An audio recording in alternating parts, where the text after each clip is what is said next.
मेरा नाम अनन्या है और मेरी उम्र 35 साल है। लेकिन मैं अपनी उम्र से कहीं ज्यादा जवान दिखती थी। मुझे पैसे की बहुत जरूरत थी, लेकिन कोई रास्ता नहीं सूझ रहा था। एक दिन मैं घर पर अकेली थी। तब मैंने अपने गले में दुपट्टा नहीं डाला था और घर के काम कर रही थी। तभी एक 20 साल का लड़का हमारे घर आया और आकर मेरे सामने खड़ा हो गया।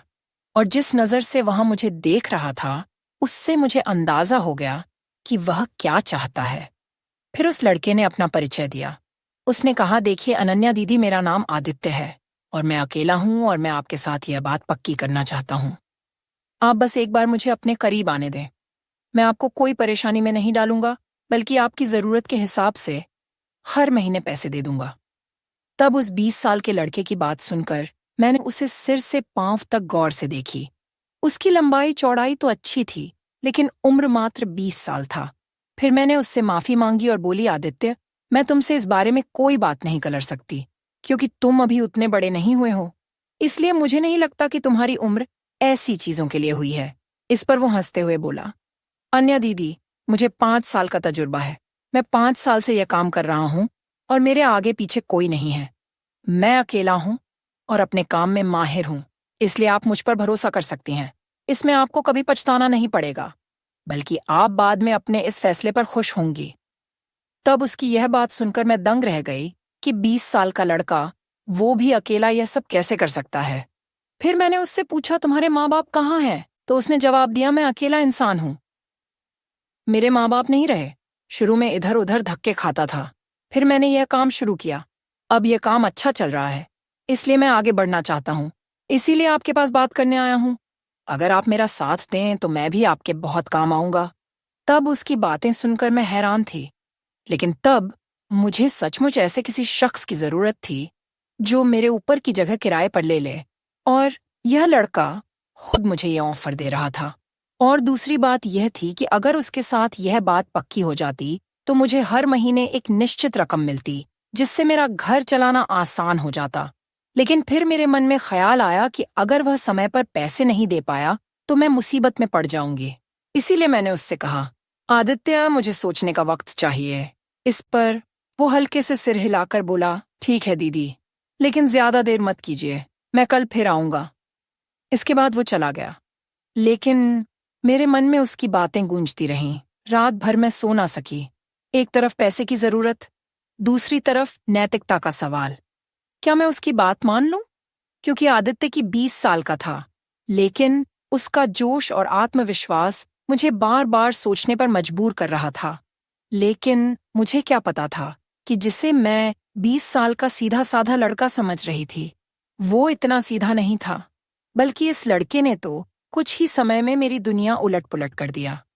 जब हम दोनों के बीच थोड़ा सा प्यार और करीबी बढ़ने लगी और मैंने उसे अपने घर के अंदर आने की इजाजत भी दे दी, तब से वह चाय नाश्ते के लिए मेरे कमरे में अक्सर आने लगा। बाकी समय तो वह अपनी दुकान पर बिताता था। तब मेरे पति विक्रम को भी इस बात से कोई शिकायत नहीं थी। उनके लिए तो आदित्य बस एक 20 साल का बच्चा था। और सच यह था कि आदित्य के आने से हमारे जीवन का अकेलापन कुछ कम हुआ था। अब मैं पहले की तरह उदास और चुपचाप नहीं रहती थी।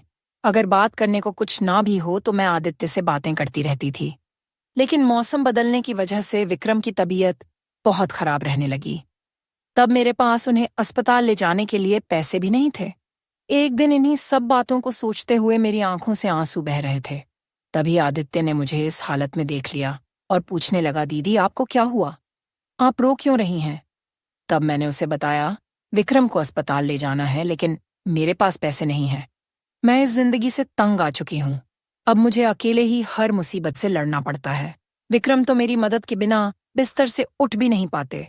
तब मैंने यह भी कही, काश मेरा कोई बच्चा होता तो शायद मेरी जिंदगी थोड़ी आसान हो जाती। तब बातों बात में मैंने अपने दिल की बात आदित्य के सामने कह दी। तब मेरी बात सुनकर वो हंसते हुए बोला, तो दीदी, आप बच्चा पैदा क्यों नहीं करती? इसमें क्या दिक्कत है? तब उसकी बात सुनकर मैं शर्मा गई, क्योंकि मैं उसे कैसे बताती कि विक्रम अब बिस्तर पर पड़े हैं। वो अभी उस हालत में नहीं है कि हम बच्चा पैदा कर सके। वैसे शादी के शुरुआती दिनों में विक्रम नहीं चाहते थे कि हम अभी बच्चे की जिम्मेदारी लें, और जब हमें बच्चे की जरूरत महसूस हुई तब विक्रम की हालत ऐसी नहीं थी कि वह बच्चा पैदा करने में सक्षम हो, क्योंकि जब हमें बच्चे की ख्वाहिश हुई तभी अचानक उन्हें दिल का दौरा पड़ा और उसके बाद वो किसी भी चीज के काबिल नहीं रहे। फिर हमारा प्यार भरा रिश्ता धीरे धीरे मजबूरी के रिश्ते में बदल गया। अब मैं मजबूरी में ही विक्रम की सेवा कर रही थी, क्योंकि मेरे पास और कोई रास्ता नहीं था। तब आदित्य ने शायद मेरे चेहरे के हाव भाव पढ़ लिए थे, इसलिए उसने कहा, दीदी आपको चिंता करने की जरूरत नहीं है, मैं आपके साथ हूं, जल्द ही आपकी सारी समस्याओं का हल हो जाएगा। तब आदित्य की बातों पर मैं हंस पड़ी, क्योंकि इतनी छोटी उम्र में उसमें इतना हौसला था कि वो अकेले ही हर मुसीबत से लड़ लेता था, और मैं इतनी उम्र गुजारने के बाद भी इतनी हिम्मत नहीं जुटा पाई। फिर आदित्य ने बताया कि उसने 9 साल की उम्र में अपने माँ बाप खो दिया था। फिर भी वह इस दुनिया की भीड़ में खोया नहीं। अब जब उसकी दुकान खाली होती वो हमारे घर चला आता। अब तो विक्रम को नहलाने की जिम्मेदारी भी उसने अपने कंधों पर ले ली थी। ज्यादातर समय वो विक्रम की देखभाल में जुटा रहता, क्योंकि अब मेरी हालत पहले जैसी नहीं थी। कई बार आदित्य विक्रम के पास जाकर बैठता और तब मुझे लगता कि शायद विक्रम और आदित्य के बीच दोस्ती हो गई है। अब आदित्य की वजह से मेरी जिंदगी बदल गई थी। अब वो कभी मेरे लिए फल लाता तो कभी कुछ और। ऐसे ही दिन गुजरने लगे। फिर 9 महीने बाद मैंने एक बहुत खूबसूरत बच्चे को जन्म दिया। वो ना तो मेरे जैसा था, ना ही विक्रम जैसा, बल्कि हैरान करने वाली बात यह थी कि वह बिल्कुल आदित्य जैसा दिखता था। तब मैं कभी बच्चे का चेहरा देखती तो कभी हैरानी से आदित्य की ओर देखती। फिर मैंने आदित्य से पूछा, मेरे बच्चे का चेहरा तुम्हारे जैसा कैसे हो गया? तब उसने ऐसी बात कही कि मैं चौंक गई। उसने कहा, दीदी आपने दिन रात मेरे बारे में इतना सोचा कि आपका बच्चा मेरे जैसा हो गया। कहते हैं ना माँ, अगर किसी को बहुत देखे तो बच्चा भी वैसा ही हो जाता है। तब आदित्य की बात सुनकर मैं न सिर्फ चौंकी बल्कि शर्मा भी गई, क्योंकि इतनी छोटी उम्र का लड़का इतना कुछ कैसे जानता है। हालांकि अब मेरी गोद में बच्चा आ गया था। मुझे तो खुशी का ठिकाना नहीं होना चाहिए था, लेकिन बच्चे को घर लाने के बाद मुझे लगा कि मेरी जिंदगी और मुश्किल हो रही है, क्योंकि पहले से ही घर का खर्च चलाना मुश्किल था और अब बच्चे की वजह से खर्च और बढ़ गया था। मैं समझ नहीं पा रही थी कि यह खर्च कैसे पूरा करूं, लेकिन तभी आदित्य ने मेरे बच्चे के खर्च के लिए पैसे देना शुरू कर दिया। तब मेरे और मेरे बच्चे की जिम्मेदारी उसने अपने कंधों पर ले लिया था। अब वो हमारे लिए बिल्कुल पराया नहीं रहा था, क्योंकि मैं उसे छोटे भाई की तरह देखने लगी थी, क्योंकि उसकी वजह से हमारी हालत बेहतर हुई थी। जब मेरा बच्चा 7 महीने का हुआ तब मुझे पता चला कि मैं फिर से पेट से हूं। तब मैं हैरान थी कि मैं इतनी जल्दी दोबारा पेट से कैसे हो गई। वैसे हमारी शादी को 10 साल होने को आए थे, लेकिन इससे पहले मैं एक बार भी पेट से नहीं हुई थी। इसीलिए मुझे डर लग रहा था कि मैं इतनी जल्दी दूसरे बच्चे की जिम्मेदारी कैसे उठाऊंगी, क्योंकि मेरा पहला बच्चा अभी छोटा था और ऊपर से विक्रम की जिम्मेदारी भी थी। मैं इस असमंजस में थी। तभी विक्रम ने मुझे समझाया और कहा, जब भगवान ने हमें फिर से आशीर्वाद दिया है तो तुम मना मत करो। जिस तरह पहला बच्चा हमारे पास आया वैसे ही दूसरा भी आ जाएगा। तब मैंने सिर झुकाकर बस इतना कहा, हमारी जिम्मेदारी आदित्य के कंधों पर है। अगर दूसरा बच्चा भी आ गया तो उसका खर्च भी आदित्य पर ही पड़ेगा, और अगर दूसरा बच्चा दुनिया में आ गया स्कालीसा, तो मैं बच्चों में इतनी व्यस्त हो जाऊंगी कि मेरे पास तुम्हारा ध्यान रखने का वक्त नहीं बचेगा। इसके बाद विक्रम ने एक रात अचानक कहा, मुझे लगा कि मेरे शरीर के पास किसी का शरीर है, कोई मेरे शरीर के साथ खेलने की कोशिश कर रहा है। तब वह उठकर बैठ गए और चिल्लाने लगे। उनकी चीख सुनकर मेरी नींद खुल गई। फिर मैंने जल्दी से कमरे की लाइट जलाई और जो देखा उससे मेरे रोंगटे खड़े हो गए, क्योंकि हमारे ही मोहल्ले का एक आदमी मेरे सामने खड़ा था। उसे देखकर मैं सन्न रह गई। पहले तो वह शर्मिंदा हुआ, फिर बोला, मैंने तो अभी कुछ किया ही नहीं। तुम्हारे पति ने खुद मुझे इजाजत दी थी कि मैं आज रात तुम्हारे शरीर के साथ खेल सकता हूं। उसी वक्त मेरी चीख सुनकर आदित्य दौड़ता हुआ मेरे कमरे में आया। उसे देखते ही वो आदमी बोला, आदित्य तूने तो कहा था कि इसका कोई होश हवास नहीं रहता, मैं आराम से अपनी इच्छा पूरी कर लूंगा, लेकिन यह तो जाग गई। उस आदमी की बात सुनकर मेरे पैरों तले जमीन खिसक गई। तभी आदित्य घबराते हुए मेरी ओर देखने लगा। मैं समझ नहीं पा रही थी कि यह सब क्या हो रहा है। फिर वो आदमी गुस्से में आदित्य को गालियां देता हुआ चला गया।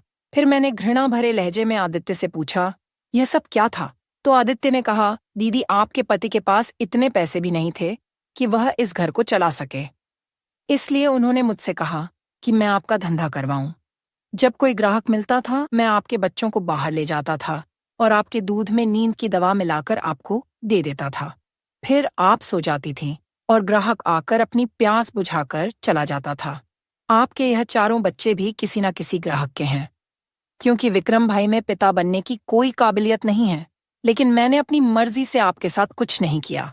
जैसा आपके पति ने कहा, मैंने वही किया। मैंने आपको उनके कहने पर बेचा।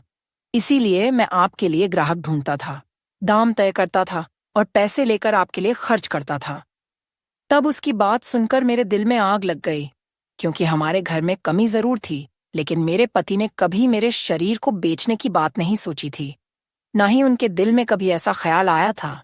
इसलिए तुमने उन्हें गलत बातें समझाकर राजी किया। अब मैं समझ गई कि तुमने औरतों का सामान बेचने की दुकान क्यों खोली थी। इस बहाने तुम औरतों की मजबूरी का पता लगाते थे और उन्हें देह व्यापार में धकेलते थे। इसके बाद मैंने आदित्य को तुरंत दुकान खाली करने को बोली और अपने बच्चों को उससे छीन लिया। तब मेरे 4 छोटे छोटे बच्चे मेरे सामने थे, लेकिन उनके पिता कौन था मुझे नहीं पता था। अब मुझे खुद पर घिन आने लगी कि मैं कितनी बेवकूफ थी कि मुझे यह भी नहीं पता था कि ये बच्चे मेरे पति के नहीं हैं। मैं इन 2 मर्दों के सामने बेवकूफ बन गई थी। अब मेरा गुनहगार सिर्फ आदित्य ही नहीं बल्कि विक्रम भी था। अब मैं क्या करती? मैं विक्रम की पत्नी थी और उनकी हालत ऐसी नहीं थी कि मैं उन्हें छोड़ दूं।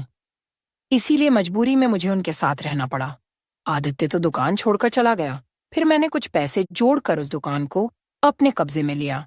फिर मैंने उस दुकान को एक छोटी सी सिलाई की दुकान में बदल दिया, क्योंकि मेरे पास पहले से सिलाई का हुनर था जो मैंने अपनी माँ से सीखी थी। तो अब सिलाई की दुकान खोलने के बाद मोहल्ले की औरतें मेरे पास अपने कपड़े सिलवाने आने लगीं। फिर धीरे धीरे मेरी दुकान चल निकली, जिससे मैंने अपने बच्चों को प्यार और मेहनत से पालना शुरू किया।